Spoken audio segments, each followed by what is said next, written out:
at Commander Replay. We check out this Patreon-submitted Ur-Dragon list. Is the Ur-Dragon still the terror of the skies? Find out next on Commander Replay. I want to thank my awesome Patreon supporters. You guys are awesome. If you want to help support the channel and vote on which decks I play next, feel free to check out my Patreon at the link below.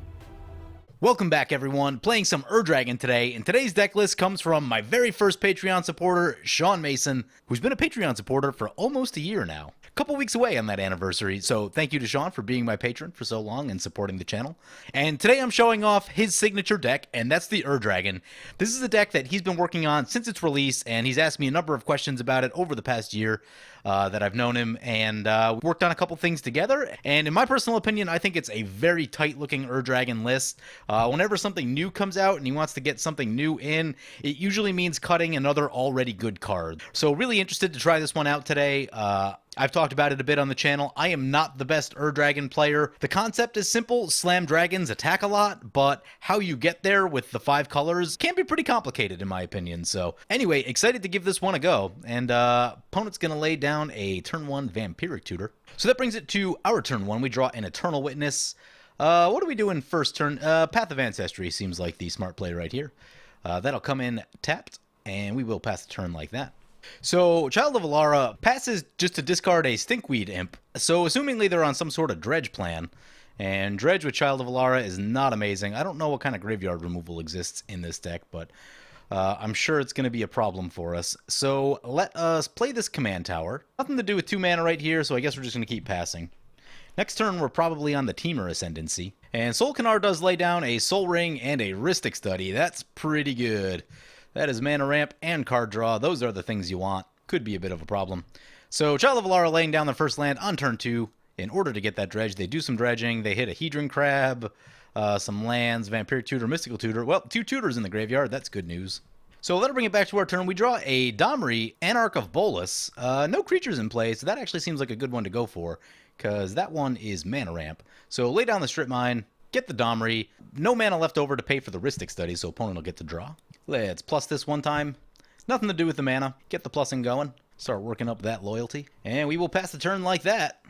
Next turn, I think we can cast Hellkite Tyrant. That's pretty cool. Here comes a Manalith, and that'll feed into the Rhystic Study. They get to draw another card. Ooh, a Mesmeric Orb. Ooh. Well, we have Eternal Witness in hand. That's good. So Mesmeric Orb is going to start to trigger. And Chaotix wants no part of that. He's going to lay down a Bedevil on the Mesmeric Orb. They still mills him for a couple, though. He loses a Sadistic Sacrament. Really nice for trying to break up combos. Although I have resolved it a few times. I've seen it a few times, and it doesn't always do what you want it to do. But it can be a way, if you know your opponent's deck is like based around one particular combo that is either a headache or just, you know, whatever the case is, then it does give you a way to stop it. So we play the Verdant Catacombs, crack the Verdant Catacombs. Not sure what we're getting right here. We've got a double red, we've got a double green, we've got Sultai and double blue. We've got 2 5-color lands. The question is what happens if we lose one of them. I think I'm going to go with a Taiga just because of the amount of red and green in our hand. Yeah, and then I guess it's Hellkite Tyrant time. So we'll add a red mana and cast a Hellkite Tyrant. We'll get a Scry off the Path of Ancestry. No mana for the Rhystic Study.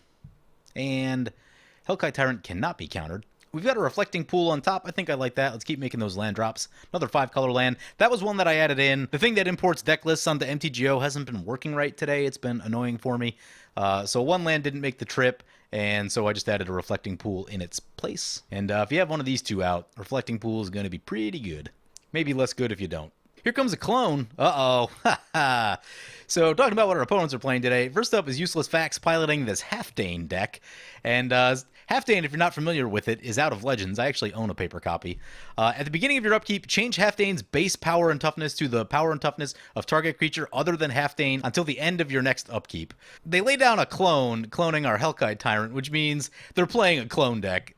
If you're playing Halfdane, that's 100% going to be a clone deck. So that's actually kind of a thing, because the creatures in our deck are really good and really powerful, and if opponents just copying what we have for 4 mana, it's a little bit of an issue.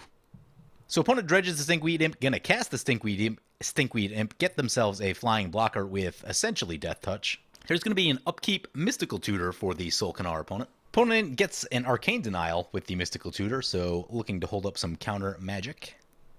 And that's a Damnation, so all the creatures getting blued up. Unfortunately, that puts Stinkweed Imp back in the graveyard. It's not amazing. Opponent does not have blue mana up, therefore they can't cast Arcane Denial. Let's play the Reflecting Pool. Yeah, probably on Temur Ascendancy right here. So we'll plus the Domri, and we'll cast the Temur Ascendancy. Guess now's a good time to pay for the Rhystic Study. One good thing, too, is we have the Strip Mine out. High Market is a card that plays really well with Child of Alara, so we can shoot the High Market should they play that. Here comes Ugin the Ineffable. Colorless spells cost you 2 less to cast. Exile the top card of your library face down, look at it, create a 2/2 colorless spirit creature token. When that token leaves the battlefield, put the exile card into your hand. Very interesting card. And then 3, destroy target permanent that is 1 or more colors. We have permanents that are 1 or more colors. Can't say I love that. Here comes a Signet. Opponent's going to blow up our Temur Ascendancy. That makes me not super happy. Our second opponent is Banana piloting Child of Alara. So Child of Alara, a really nasty commander in that they can sacrifice it and bring it back from their graveyard and keep doing that. No one gets to have any non-land permanents in play. It's super annoying. And then you can use things like Genesis to keep doing it over and over again. It's not amazing. Target-wise, Child of Alara is probably the target for me because I know what happens when you have a good Child of Alara deck. On the other hand, our last player is Chaotix2075 piloting Solkanar the Swamp King. And I believe I've seen this deck once before. It is a 1000-Year Storm deck. So we will need to be careful of that. If I'm remembering that right, I might be wrong on that, but I'm pretty sure it's a 1000-Year Storm deck. And there's a Miri's Guile coming down for the Child of Alara. We unfortunately need to find a way to draw some cards now. We have not drawn cards yet.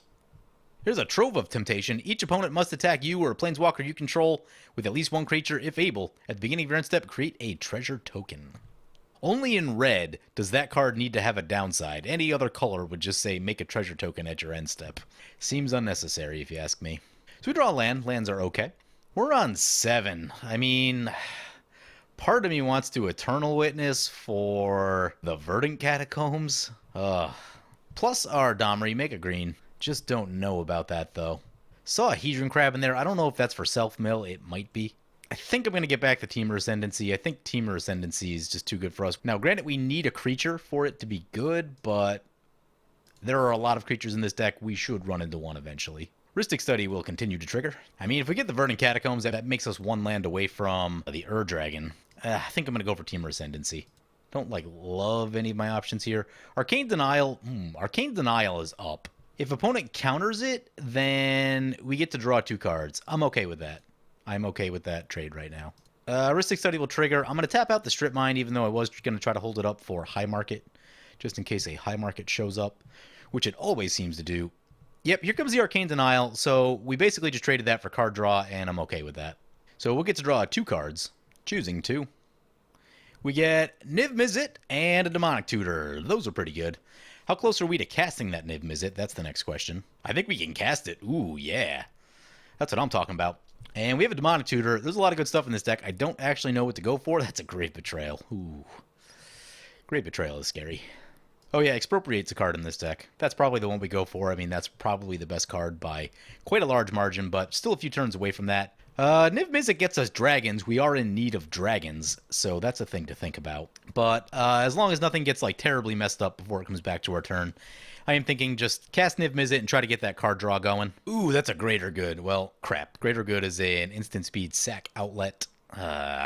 Means if they Child of Alara next turn, yep. They can Child of Alara next turn, just sack it at instant speed, blow everything up. Be super annoying. Get away Strip Mine to land if we have to. Opponent's going to lay down a Solemn Simulacrum and get themselves a trigger. Ooh, that's going to be a Time Spiral. Time Spiral going to be real interesting. We catch a Mana Rock. Those are cool. We catch Dragons and Maelstrom Wanderer. All right. That does shuffle away the graveyard of Child of Alara. That is kind of good, since they are clearly on a self-mill plan. And brings it back to our turn. That's Dragon Lord Kolaghan. That gives our creatures haste. Haste seems pretty cool, but Maelstrom Wanderer, definitely the best creature in our hand. Let's get this Mana Crypt into play. Yep, opponent will get to draw with the Rhystic Study. Let's go for the Maelstrom Wanderer. Use the Domri so we don't get countered. So Rhystic Study will trigger. I guess we'll pay for it this time, since we don't have much else going on. Pay for the Rhystic Study. We'll Cascade twice. That's Asylum Guard, the Drifting Death. That one's cool. Cast that one. Rhystic Study, no mana for that. Suppose we could have played our land first to prevent another Rhystic Study trigger. And a Dracuseth. Sweet. Cast the Dracuseth. Well, that worked out beautifully. Let's play the Scalding Tarn. And let's do some attacking. So we do have to attack Chaotix with one thing. I guess we... What are we sending over there? I guess we'll send the Asylum Gar over there. I think everything else is going to go Banana's way. We get some Dracuseth triggers. Let's go 4 to the Planeswalker. Do we care about the creature? Yeah, 2 to the creature. Domri is exposed. We'll leave the Solemn Simulacrum because of the card draw. And we'll go 3 to Chaotix. Oh, opponent just sudden spoiling. It's okay. The Dracuseth trigger still happens. Ugin goes down. And opponent gets the card draw from the Ugin ability. Opponent gonna block with the Solemn Simulacrum. Yep. Solemn Simulacrum goes down. Oh, Grave Betrayal is going to trigger on the Solemn Simulacrum. Gross. I'm noticing enchantments to be a bit of a weakness. That might be a place to shore up in the deck. We'll see what kind of white board wipes they have. Austere Command is in here. That's the premier one. We may need some other ways to deal with enchantments. So Solemn Simulacrum comes back as a 3/3. Yep. Here comes a Propaganda. More enchantments. Herald's Horn. Yep. Maybe an Aura Shards. Aura Shards would be sweet. Herald's Horn into play, choosing Shapeshifter. Okay, this is a Shapeshifter tribal deck. Oh, right. Yeah, clones. We talked about that. Here comes a Signet. So back to Child of Alara's turn, and they're going to get a Miri's Guile trigger. Now Child of Alara and Solkanar are kind of on the same page. Actually, it's rare that we have 2 creatures out of Legends in the command zone today. That's not something you see come up all that often. I guess if we force Child of Alara to go off, then it does get rid of all the enchantments and stuff in play. That's a thing to think about. Yep, here comes Child of Alara. They can just sack it whenever they want to. Cool. Problem is this Grave Betrayal. Opponent will gain control of all the dragons. Ponder for the Solkanar.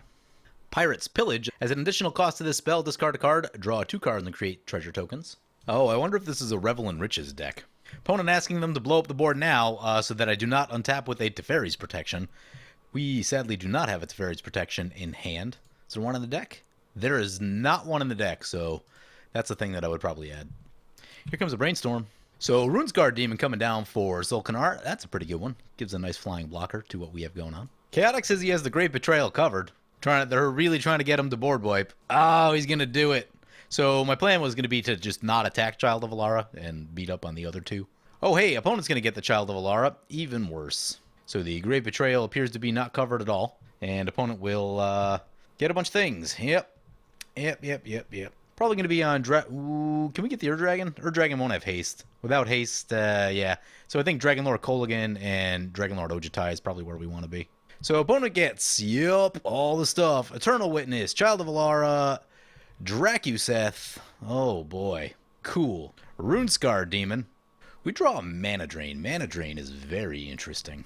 Now, with Child of Alara back in play, pretty torn about just trying to swing away with more dragons, but I don't know. Like, do we have any other choices? I think we just make someone else have to deal with it. Play the Mountain. Do we really not have enough for Kolaghan and Dragonlord Ojutai? I don't think we do. That is annoying. So where are we? We're at a place where someone has to board wipe. If we had more damage somehow, we could try killing the Child of Alara. But we do not. Asylum Gar can basically just eat our defenders. How many dragons do they actually have? Dracuseth can definitely eat defenders. I don't think it makes sense to do anything. Honestly. We know that Chaotix has Rift, so, I mean, he has to Rift. That's really the only way this is going to work. And they're just going to send everything at Chaotix. All right, well, that's going to be an issue because we were counting on them to bounce the dragons. Let's see if there's a Homeward Path in the deck. Homeward Path is the type of card you want for a situation like this. No Homeward Path in this deck. I would definitely get one of those. Definitely add a Homeward Path. I know it's awkward because of the colorless mana, but yeah. This is exactly the situation where you want a Homeward Path. So Chaotix just goes straight out of the game, right to -11. Whew, that's a hit. That is a hit. Opponent's going to play a Greed. Do we Mana Drain the Greed? I think I'll let it go. Opponent says, here comes Karthus, Tyrant of Jund. I would love to see that one. Don't know if that's in here. How expensive is Karthus? It's like 8. Not seeing Karthus. Opponent's going to Unburial Rites a Terastodon. Terastodon, unfortunately, only hits non-creatures. Really? I actually hate Terastodon as a card, because this is what happens every time. Someone plays it and they just start blowing your lands up.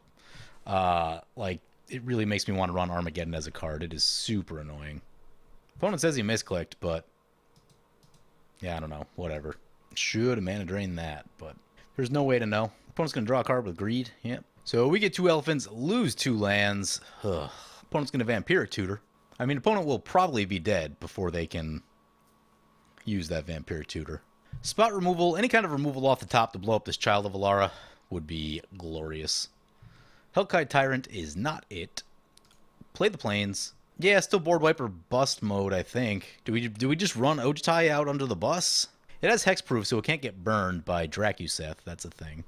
Swing into the Halfdane opponent. They go down to 33, no blocks. I guess we play a Dragonlord Ojutai. We'll scry. I mean, in all likelihood, we'll probably mana drain, but it's a land on top.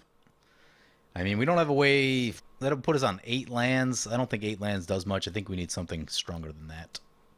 Pass the turn. One's gonna draw a card. One's gonna draw another card. Would love to try and catch a big old spell with this mana drain. One's gonna play a Vizier of Many Faces. Enters the battlefield as a copy. That's legendary. That's legendary. That's legendary. That one is not. What are they getting back? Propaganda, maybe? Ugin? Ugin. Ugin would be a... they don't have the mana for Ugin. Nope. As a Terastodon. Right. Of course. Gonna blow up 3 of opponent's lands. Well, they totally deserve that. Like, 100% deserve that. So, Asylum Guard is gonna trigger. Opponent's stacking us for, like, most of our life total. I'm gonna go no blocks. I mean, it's still just in board wiper bust mode. Opponent's gonna play an Ashiok. You know what? I'm just going to mana drain that. So, crack the Scalding Tarn, get an Underground Sea, mana drain the Ashiok.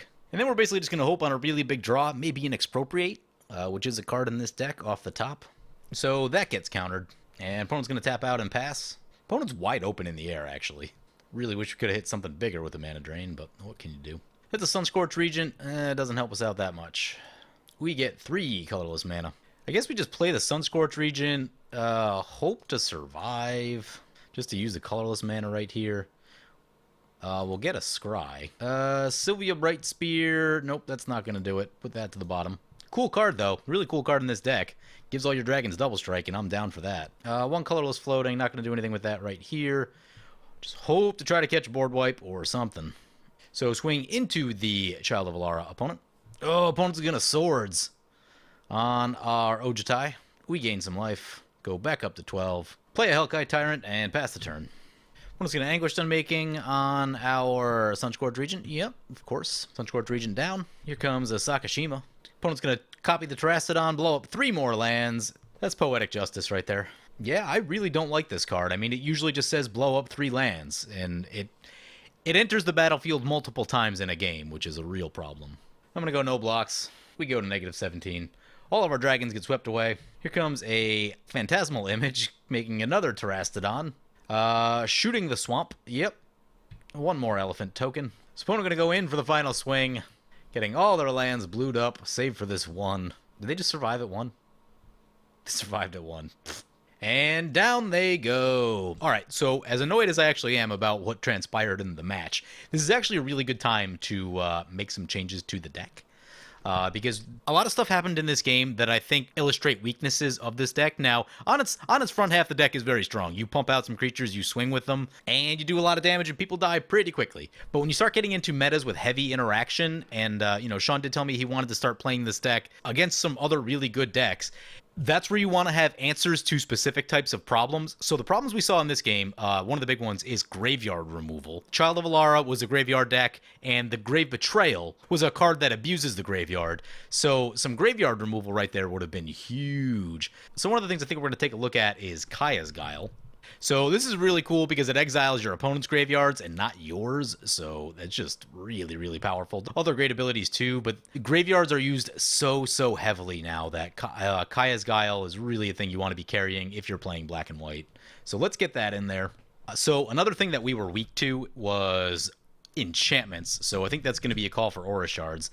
I know that card's not super cheap anymore, but this deck has a lot of creatures in it. It has about 30, so yeah, Aura Shards I think is a card that we want. At some point we're going to have to figure out what things were taken out. I wasn't impressed with the Treachery. Oh man, I know Treachery is such a powerful card.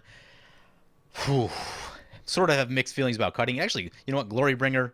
Glorybringer really isn't the best. Glorybringer is fine. I've never had, like, tons of success with Glorybringer, so Glorybringer's coming out. What else is in this deck? Another thing that we desperately needed and opponents were very worried about is Teferi's Protection. I mean, it's probably, like, one of the best cards ever printed in white.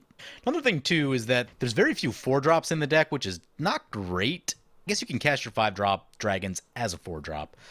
I would still probably try to balance the curve out just a teeny bit more, even in spite of that fact. Domri was okay, but it is a planeswalker. It does die to stuff, so I'd probably go with something else in its slot. I mean, the can't be countered is good. That's a tough one. You know, the problem we're running into here is that, like, Teferi's Protection, Rhystic Study, Toxic Deluge, Cultivate, Kodama's Reach, Eternal Witness, Selvala, these are all just really, really good cards.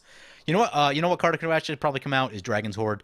Dragon's Horde is decent. It is not a bad card. But when you have so many things going on in the 3-drop slot right here, I'm probably going to cut that. It's not as good as all these other things. All these other things are like some of the best cards in their colors. So we'll cut that. Helm of the Host is a fun card, but if you're trying to power up the deck, probably going to come out. It's just so much mana and so easy to disrupt. Kind of makes it a problem. This deck could use more mana ramp on 2. 2 seems to be a little bit quiet on the curve. Another card I'm going to add is Eerie Interlude. You could also go with Boros Charm, but Eerie Interlude does protect you from Mass Bounce and Toxic Deluge. And I think protecting your dragons is going to be the next big key of this deck. You want to get a couple dragons in, and then you want to protect them. Sunbird's Invocation is really cool, but it's also really greedy. If it works, it'll probably work amazingly, but for me, I find that it gets shot a lot of the time. And I'm going to do one more thing. I'm going to add Ancient Craving. I suppose we could just add Harmonize. Harmonize is the better of those options.